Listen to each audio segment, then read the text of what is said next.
Good evening, everyone. This is Jared with SelfLiquid.com. And tomorrow is a pretty big day for the markets, for the US, and really for the world as a whole. Tomorrow the US midterm elections, and there's a lot of people thinking that the Democrats are going to take over the House, and I'm really interested to see how the market kind of reacts tomorrow night. So in the futures action, I definitely think that things are going to be volatile. They were definitely during the presidential election, which kicked off sort of this historic bull run we've been on for the last 2 years. Now, what I've got pulled up here is the S&P Cash, SPX, and this is a monthly chart. So I took most of the levels off, and you can see here that, just a month ago we hit all-time highs off the historic sort of financial crisis low, the 666.79. So tonight I want to dive into sort of longer term perspectives in my opinion on where I think the market is headed, at least in the short term. Now, a lot of this will discussion will be centered around tech, because I think as a whole that's what's driven the market higher, or at least been sort of the locomotive pulling everything with it. So and that's why I sort of as a whole have a bearish outlook, at least for the next couple of months. It's hard to say with with the election. I don't really have much exposure right now, but I will get into sort of the trade I have set up for tomorrow.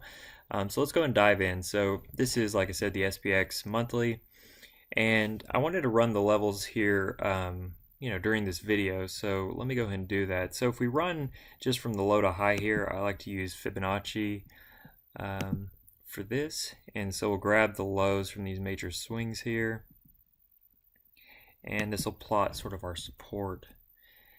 And right now, I am expecting sort of bullish activity before the bears sort of come back. But let me just finish running this real quick. And, there's probably a few other pullbacks. I can get the more recent one here.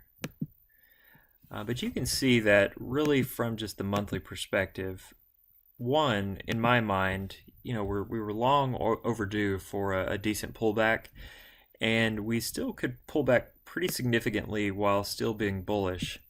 Now, if we zoom in just a bit here, you'll see that, we're right inside sort of these bands here. So I like to look at the 34 exponential moving average with 1 and 2 standard deviations, and basically anything above this is what I would consider sort of an extended move.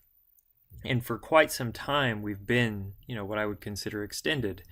And after earnings came out, and for tech as a whole it was sort of mixed. Facebook had some good things and some bad things. They're just recovering after really a quarter of scandals. Apple came out and with sort of the news that they'll no longer be publishing individual phone sales and things of that nature. In my mind, I wouldn't say that's necessarily a bad thing, but it definitely is not a bullish thing. So in my mind, what that means, and what you've seen with sort of the increase, the new price structure, is that they're expecting less sales, so they're having to make up that with increased costs.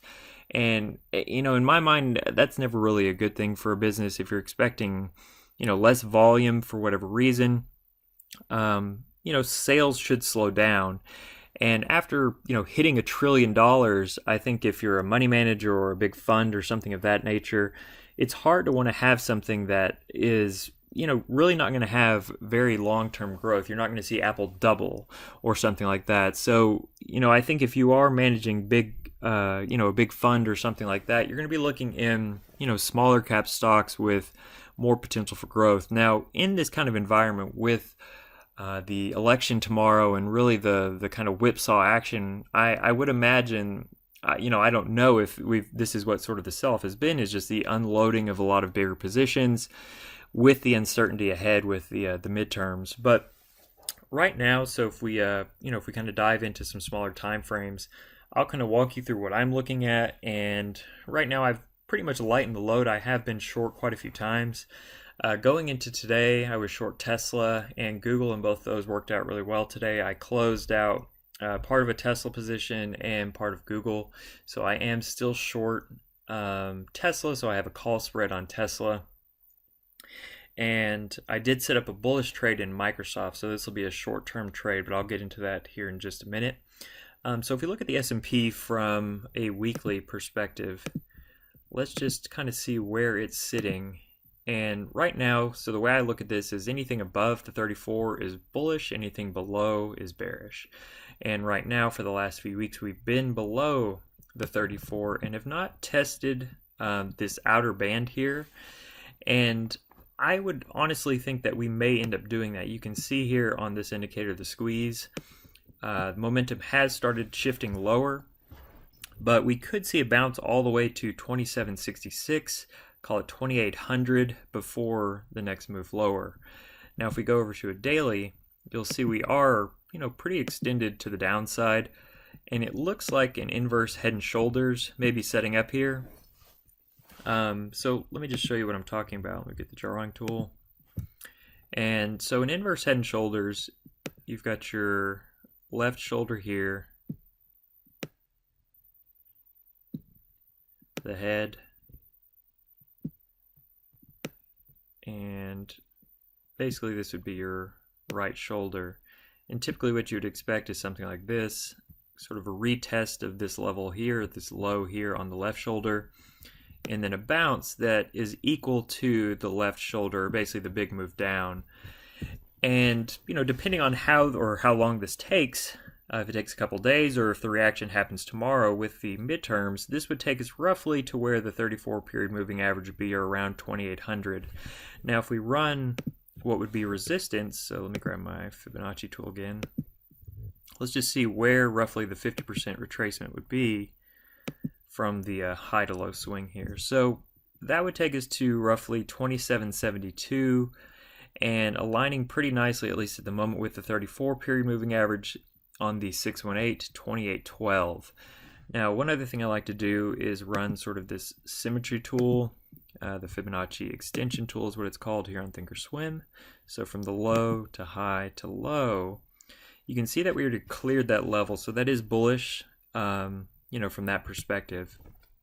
Now, we did close above this level here. So this first kind of line of resistance, the 382, we did close above that today. And I would expect at least tomorrow. Now, once again, I don't really know, tomorrow with the midterms, it may just chop all day long. But once again, I'll show you kind of what I'm set up with bullish tomorrow in Microsoft. Now, let's go and take a look at the NASDAQ. NASDAQ is, more tech heavy, and tech is what really has, drove the market higher and has sort of led the way down. And you can see a pretty similar pattern here on the NASDAQ, sort of this inverse kind of head and shoulders looking thing. So let me remove this trend line here. You could really, kind of say the same thing if you were to draw a trend line from there to there. A break of that to the upside, I think we would retest the 34. And if we do the same thing, so just running from the high to low,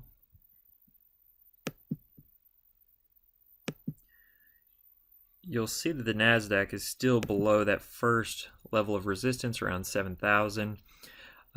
So really, let's go and dive into the tech stocks here.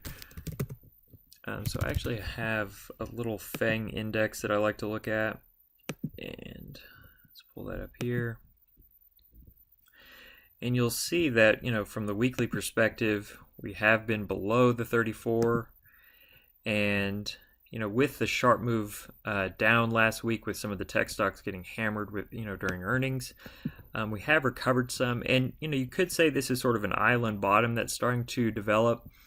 And once again, with, tech really being the strong ones here, kind of leading the way, any kind of bullish activity from them is going to pull the rest of the market higher. And just from, sort of the FAANG index perspective, it is looking like, we could see some bullish activity. But really, it all depends on sort of the midterms, how the market reacts to whatever happens tomorrow. So if, the Democrats take over the House, is that bearish or bullish? I've heard people argue both sides. I've heard people say that, because Republicans have been more lax on regulation, that's what's led to, sort of the bullish activity we've seen over the last 2 years. And, if the Democrats take over, they think that that could, kind of stifle some of that. It's really hard to say, but let's go and just look into some of the individual stocks here. Facebook is one that, really surprised everyone. The last earnings, not the most recent one, and had that huge move down on sort of the heels of, sort of the scandals that were brought up with, what was the Atlantica company basically harvesting all the information among sort of, I think there's funding from Saudi and all the kind of mess tied up in there. So they just really have had a pretty bad go of it for the last 4 or 5 months or so. And really right now, I mean, nothing makes me want to dive in long Facebook other than the fact that it is, it has made a pretty significant move lower. So from the weekly perspective here, you can see that we did make a new low last week from the one that came in, when was that? So in April. So I don't know. Facebook is definitely not one that I like right here. I'm not doing anything in Facebook. I was, and I can't remember if I mentioned this already, but I was short kind of going in a few different tech stocks over the weekend, and those worked out pretty well this morning. So let's look at Apple, because Apple has really been the one that, kind of swept the market's legs, so to speak, after the earnings release on Thursday. So if we look at the daily chart here, this indicator at the bottom, the squeeze, basically it's reflecting or showing that momentum is still heading lower, but we've come into some pretty significant support here at the bottom of these bands, which is basically 2 standard deviation from the 34 period moving average, and from the high to low to high has been basically a symmetrical move here. And we did close below that level here, so that is bearish, but there is sort of this additional support with a 618 and 382 from longer term swings here. So I'm expecting a bit of a bounce with Apple tomorrow. I don't really think we're going to see another move lower, but if selling continues, the next kind of big level is 197, which we got pretty close to at one point today. But I think we could get down as low as 190 or around 188.45. There's some significant support around that area. And, if this squeeze here fires, so that would be a green dot, that's basically this release of kind of energy after coiling. We could see a pretty sharp move down here. And there is a lot of support kind of in this area around 192, 197. So let's go ahead and look at some of the financial stocks. So XLF, at one point today, some of the financials were up, or at least Goldman Sachs is one I've been looking at for a while for sort of a longer term short. Let me show you kind of what I'm looking at here. So XLF is just the ETF that follows the financial sector, and it had a decent up day while the market, at least for tech, was sort of a mixed bag. And you can see this same kind of pattern developing here on the daily chart. So this inverse kind of looking head and shoulders. Now, what's kind of tricky is it's hard to tell. I mean, you could basically get a move into the moving average here, another sharp move back down, which could complete the shoulder, and then you'd see the rally. So, that could be something where we see continuation of this whipsaw action where you could be down and up in the same day with huge ranges sometimes, with some of the bigger names like Tesla, where it was down, I believe, over 5% this morning at the lowest point, and down as little as like 1/8% or something like that. So pretty crazy action, kind of shredding people on both sides. But let me go and pull up Goldman Sachs. So this is one from, once again, a longer time perspective, so weekly and monthly. To me, you kind of see this head and shoulders pattern starting to develop, and this would be a bearish kind of pattern. And like I discussed with the inverse, it would basically complete sort of the run up. So we had this big run up here in October, and that would take it down to roughly 169, 170. So you can see this squeeze on a weekly time frame. Coiled momentum is currently, it's hard to tell. It looks like it may actually be bullish at the moment, but there is a lot of resistance right here. The 34 period moving average, the swing from this low to this high to this low, so this 100% extension from this high to low here. There's just a lot of resistance, and I don't know, the world as a whole right now, to me, I just don't feel overly bullish on. And things like basically, debt reaching new all-time highs. The market or the economy as a whole is very strong, but with the Fed discussing raising rates, I just think that could really get the market moving to the downside with the way the action has kind of looked lately. So, that's sort of just my take on sort of financials. Tech as a whole is right now, I am expecting a bit of a bounce. Now with the midterms, I mean, if we just see kind of crazy action tomorrow where we see big swings in parties and things like that, who knows? I think all bets are off. But right now, I just am not overly bullish from longer time perspectives, especially in tech with, Apple and Amazon both hitting $1 trillion. To me, from bigger kind of money management perspectives, I just can't imagine any of these guys wanting to just buy up tons of shares, because if you're looking for more consistent growth and things like that, it's just really going to be hard for companies this big to grow 10% or double, or whatever you're looking for. Just really even to test the kind of the recent highs in Apple, I think is going to be pretty challenging. So let's go and look at Microsoft. This is really the trade I've got set up for tomorrow. So if we look at this from the 195-minute chart, you can see that we just closed above the 34 exponential moving average. So 107.45, we closed at 107.51. We have a squeeze firing long. In the first test, we'll be at 108.15. So this is a 50% extension from the high to low here. And if this breaks, I would expect, a move pretty quickly into 110. And depending on how long it takes to get there, I'm not planning on holding this trade in Microsoft very long. I put on a put debit spread. So this is basically where you buy a put and then sell a put that's out of the money to kind of finance it.